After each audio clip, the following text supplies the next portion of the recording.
London Property, home of Super Prime, where you can find informative, educational and entertaining content covering all aspects of property. Hello and welcome to the London Property Podcast. I'm your host Farnaz, and today we're in conversation with Matt Smith and Kris Ericsson, who have joined forces to put 40 years of experience along the river and other prime locations in London to good use. Hi there. Hi there. So tell us a little bit about why your expertise matter to us today along the river. Well, the river has changed considerably over the last 15 to 20 years, and both Kris and myself have worked on the river for a number of those years. I think people don't quite understand just how different the river can be from what it offers. There's so many different types of property along the Thames, and each area of the Thames has different values, different communities, and a completely different environment. No, I agree, and it also comes down to demographics. 10 years ago, it was very difficult to get people crossing from the north side of the river to the south side of the river. There was a bit of a stigma on coming across that river, and nowadays that's far gone. As Matt said, each development offers so much more now than it used to in terms of communities, in terms of offerings, the amenities, the lifestyle. It's modern living, which London is starting to get used to, and the real offerings for that type of living is on the river. When we first started selling and renting property on the river, there was very little to choose from. There were a certain number of buildings that people knew, and they were the very pinnacle in modern living, really, in London. That was where the available land was, and developers put up a handful of buildings, and that was really all there was to offer. But in the last 10 years, there are literally thousands of more Riverside flats to choose from, and that's just in this area alone where we're sitting right now, which is in SW11 in Battersea. One of the most famous places, of course, Battersea Power Station, and the area along Nine Elms and Albert Embankment has been completely transformed. That is effectively a new area of London. I think we all saw just yesterday Sadiq Khan opening the new tube station at Battersea Power Station in Nine Elms. And I think that's also something that has been difficult transport-wise along the river, whereas there's now more train stations and now 2 new tube stations. Yeah, I think that's a game changer, isn't it? Having the underground on the south side of the river. So if we go back historically, would we say that Chelsea Harbour was probably where it started? And that was like the most iconic development. Yeah. And then, in keeping with us being the home of super prime, I guess the prime real estate is really between Battersea Bridge and Albert Bridge, or would you say a bit further? You could probably go to Chelsea Bridge and include Chelsea Bridge Wharf, which is quite an established development, which now also backs on to Vista, which is Barclays' latest offering, along with the Prince of Wales Drive. But I think from Chelsea Bridge to Battersea Bridge, that was the sort of where the majority of interest for people coming to London who were looking on the river. Anywhere sort of further west or east, it was a tougher sale to convince people to go to. Yeah. And certainly I would say that between those bridges is probably the most prime Riverside properties available. And we're talking about traditional prime central London and what you can get that's on the river in your sort of more traditional areas. But some of the bigger agents like Knight Frank and Savills many years ago redefined a lot of areas along the river as prime central London, taking in, for example, the South Bank, places like One Tower Bridge, One Blackfriars, the Chelsea Waterfront, Lots Road Power Station redevelopment. Because if you're talking about pounds per square foot, they're very much in a prime bracket, if not necessarily the traditional prime location. And actually talking about the Lots Road development, that's also, you keep your Kensington Chelsea permit with that one too as well, don't you? So that's a Hong Kong developer that's done that one, and there's some very special properties there. And that's right, Hutchison Whampoa are the developers. I mean, interestingly enough, I believe half the development is still in Kensington and Chelsea, and the other half is in Hammersmith and Fulham. It's Chelsea Creek itself is the actual neighbourhood divide. But a lot of, when you buy a new build development, sometimes, very often actually, you can't keep your Kensington and Chelsea parking permit, because part of the planning permissions, were very explicit, because there were just going to be so many hundreds of more properties that they were too worried about traffic. Yeah, so especially when you do change of use, you're not allowed to then also issue parking permits to the residents. That's right. And then some of these developments are actually becoming kind of a destination to go to. I mean, I know that there's lots of fun things happening around Battersea Power Station, for example, and there they've got 7,000 units that they're building over the phase period. Yeah, I think it is. It's there's not an exact number on it, simply because a lot what was zoned for residential living may be turned into commercial. But then, of course, the pandemic has changed things a bit. So we'll see. But yeah, up to 7,000. I think 4,000 apartments have gone through planning, of which about half of that is complete at the moment. But you're right, Battersea Power Station, I think, is one of the sort of most iconic Riverside destinations now. Oh, what a destination. I mean, they really do put on a show, don't they? They do. I mean, and the restaurants and bars, amenities. I mean, we've been talking, Matt and I have been saying this for 10 years, that, come to the river, it's changing. There are more offerings, etc. And you see it, but it's an organic approach, and it takes a while for your Bailey and Sage and your Gales and your Gordon Ramsays to come to the area. But Battersea Power Station, they went full throttle from day one and put everyone in there. And Matt and I have been lucky enough to do full tours before, after, to see what the shopping centre inside is going to look like. And I mean, it's absolutely amazing. It is amazing, yeah. With Apple going in there, as everybody knows.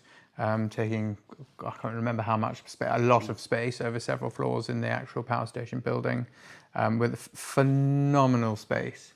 I think we've eaten at just about every restaurant in there, all part of market research, of course. And I guess also with people like Apple and also all the embassies moving south, then you're getting a lot of demand for rental properties as well. Absolutely. I mean, this year we've been tremendously busy with rentals. It was very slow during that sort of the peak of the pandemic, but the floodgates have definitely opened, and they are incredibly popular for rent. So popular.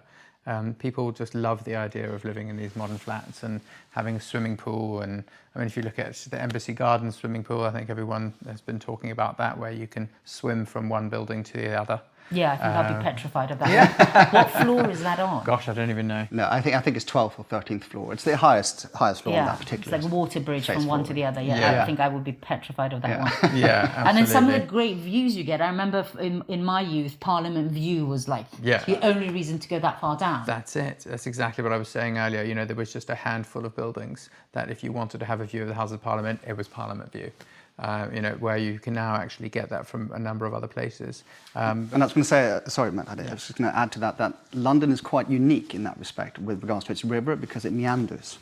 So I remember that when I first joined Matt and his team at Knight Frank all those years ago, it took me a while to find my orientation, because I was aware of where I was, but when I was looking out the window, I couldn't see the landmarks that I thought I was going to see because of the meandering river, which means that there's not one development along the river that has the exact same view, which isn't true if you go to Dublin or New York or other cities with sort of big river frontage. You have the same sort of view just further down or further up the river. Whilst here, it changes completely. And we've got some amazing architects that have made some landmark buildings along the river. I mean, Richard Rogers and Norman Foster being, amongst the top there. How about that? Yeah, absolutely. I mean, those two are in permanent competition. I mean, the building that we're sitting in now is Albion Riverside. That's one of the most iconic looking on the river. That's Norman Foster. Another favourite of ours, Montevetro, which is 200 yards down the road there. That's Richard Rogers. And they've done a number of other buildings. They certainly have a similar, a distinct style each. And they're having a big name architects, I think, does make a big difference as well to a building.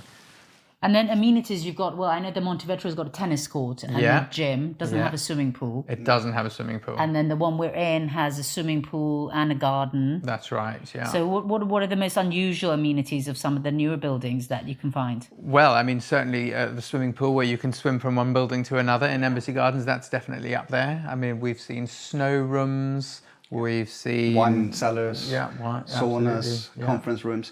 The interesting thing regarding amenities is that I think it was accepted 10 years ago to either have a tennis court or a swimming pool, and that was it, along with 24-hour concierge and underground parking.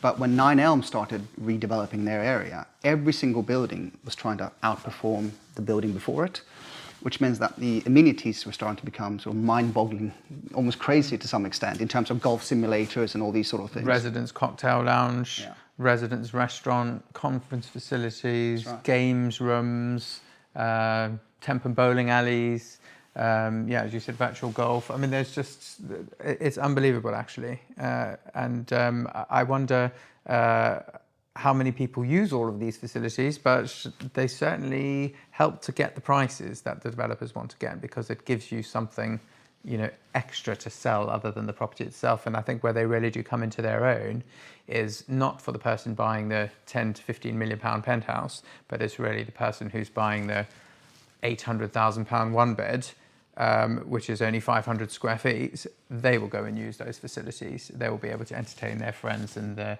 games rooms and the residence lounges and the theatres, and hiring the cinema room, etc. So I think for those buyers, there's a definite value. Well, also, I think we're going into an era where sort of lifestyle being attached to residential developments is becoming much more of a thing than it used to be 10, 15 years ago. Yeah. And I know that further down, an American build-to-rent operator actually bought into Vauxhall. I think they bought 550 units of Barratt Homes. That's right. So these guys then actually make some of their income from that lifestyle that they provide to their residents. So if they've got 500 units, then they can afford to have, the cooking studios or the yoga studios or the running tracks on the roof and things like that. So I think it's probably going to become an expectation. Definitely. And very much so. I think we spoke to a potential buyer this morning, funny enough, and we were talking about service charges, because, of course, none of these amenities come for free. You do pay for them to some degree. And we were talking about a building in Hyde Park, and it has no amenities, just a concierge. And she was sort of shocked about that. Just a concierge, no swimming pool, no gardens, no golf simulators. And I think and she was an elderly lady, and I thought, interesting observation, that it's only taken a 10-year period for people to sort of get so used to the idea of having this inside their buildings. So I think we're definitely seeing a shift towards it. And also, along with working from home being a much more sort of current topic, people are starting to use these facilities. It's not just for show. Yeah. And wanting light and views. So being on the river and working from home is a lot more pleasant. Definitely a more inspirational flat. Yeah, exactly, a more inspirational space for sure. Yeah, and also, what lateral living has been a big deal. This is a flat that we're sitting in now. It's not a massive flat, but it's a really decent size, a 1,400 square feet, 2-bedroom flat, where we've sold houses over 3 floors that are smaller than this. So it's actually much better to have your space on one level, and that's what also has been offered. But I think that's really changed how people buy expensive property anyway in London, where people have really moved away from houses over 4 and 5 floors to ideally being in a lateral or maybe 2 or 3 floors tops. I used to joke with my sister and say we could always buy a second home, like, somewhere in E14, and then just go spend the weekends there, because there's so many different characteristics, right? So if you're talking about hustle and bustle, I would like around Tower Bridge and New Bankside, can you just tell us about that? I mean, things happen there at night. What type of people actually go to these destinations? It's a very different demographic than there is here. This is much more second residence or more established living. And when I say here, for the purpose of your listeners, we're referring to sort of Battersea Bridge up to Chelsea Bridge. When you go further east, down towards the South Bank and Albert Embankment, it's a city vibe, which is a completely different vibe as well. It's a younger vibe. There's more amenities in terms of the local community. It's busier. And I mean, some of the views, that if you're lucky enough to be able to live there, onto St. Paul's and onto the city are absolutely breathtaking. Spectacular. Yeah, and there's definitely a nightlife. I mean, there is a huge amount of restaurants and bars, and there's a real vibrancy there. Yeah. And in some cases, too much. You know, you're trying to sell somebody a property, and they're like, "God, well, there's just too many tourists here." You know, so you've got to like the hustle and bustle because it is ram-packed full of tourists because there's so much to see. But what a fantastic place to live! I mean, I remember we sold a penthouse on Clink Wharf on Clink Street a few years ago, which was, you know, the entrance to a £10 million penthouse was just a steel door on a sort of almost what looked like a back street of what used to be the docks. Yeah. And I just loved it. And you had this incredible 6,000 square foot lateral apartment that no one would even know was there. And it was right smack in the middle of Tourist Central, and you walk out your door and there was just people everywhere.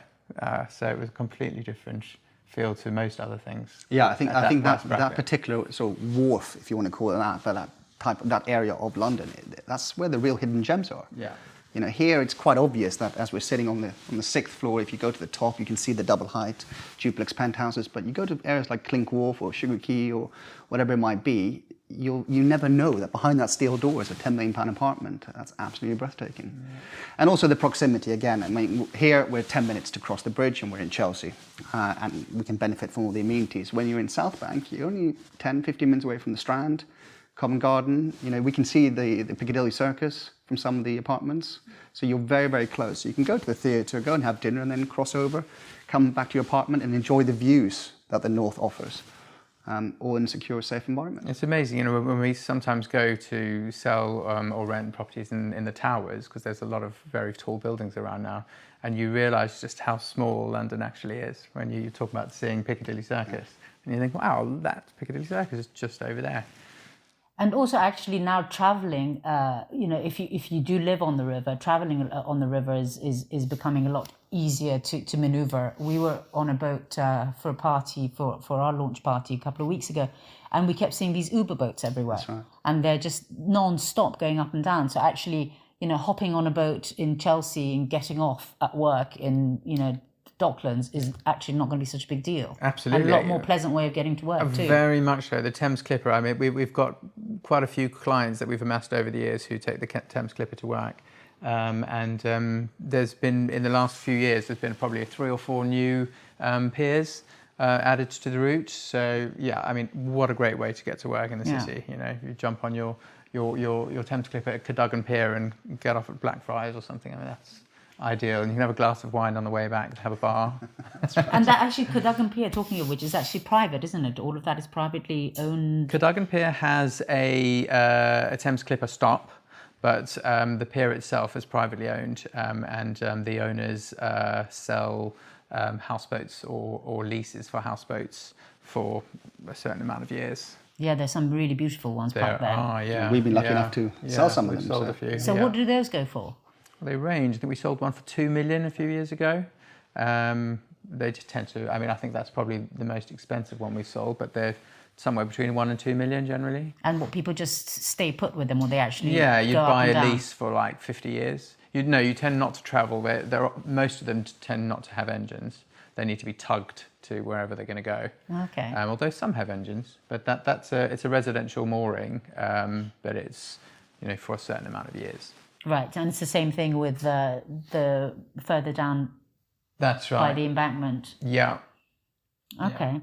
And what about roof terraces? So some of them have some incredible roof terraces, I imagine. Yes, absolutely. I mean, I think I always, when people are looking for a roof terrace, I often think of St George Wharf, which was another one of the kind of original Riverside, well, not so much original like Chelsea Harbour, but one of the more traditional these days developments have phenomenal roof terraces with views towards the London Eye and Houses of Parliament, or with a west-facing aspect, you get loads of sun. That's, I think, well, Battersea Reach as well, which is also a St George development down towards Wandsworth Bridge, also has huge roof terraces. Where else has got big roof terraces? It's becoming harder and harder because the buildings are becoming taller and taller. And then, of course, it's difficult to put a roof terrace or even balconies on these buildings as they amass a certain height. But yeah, Battersea Reach for sure, St George Wharf. And then you have to go further into the city where we talked about earlier, South Bank and so forth. So you must be the right people to ask about what else to do for fun on the river. I noticed the Thames rockets; those look quite fun. Have you seen the red dinghies that zip up and down? And I think, you know, as you go down the river, you see sort of the Globe Theatre and all the things that you forget about actually using. Is there any other hidden gems that you've come across that you can share? I would highly recommend going on the duck tours. I think they're still called duck tours, which are on adapted landing. What would you call them? Landing vehicles. But they were, you know, like in D-Day landings, we used to drive these things off the ship and onto the shore. They converted those. And you drive around London doing your sort of on the street tour, and then they drive into the river. Oh yes, I think I've seen the river those. tour. They're brilliant fun. The speedboats are also a lot of fun. I know my nephews went on it recently, and they just couldn't get enough of it, going up and down the Thames at 40 knots an hour. And obviously you've got all the great restaurants, Butler's Wharf and the likes. So many, yeah. I mean, there's more and more along the river, especially further east towards South Bank area. I mean, there's any number of the big chain restaurants, and there's lots of small independents as well. We like a lunch, so we normally find some good places to eat. Matt, Kris, thank you very much for your time. That was very enjoyable and interesting chat about how the river is coming back to life over the past 10, 15 years. Thanks for listening to the London Property Podcast. Head over to londonproperty.co.uk and subscribe to our newsletter to receive latest updates.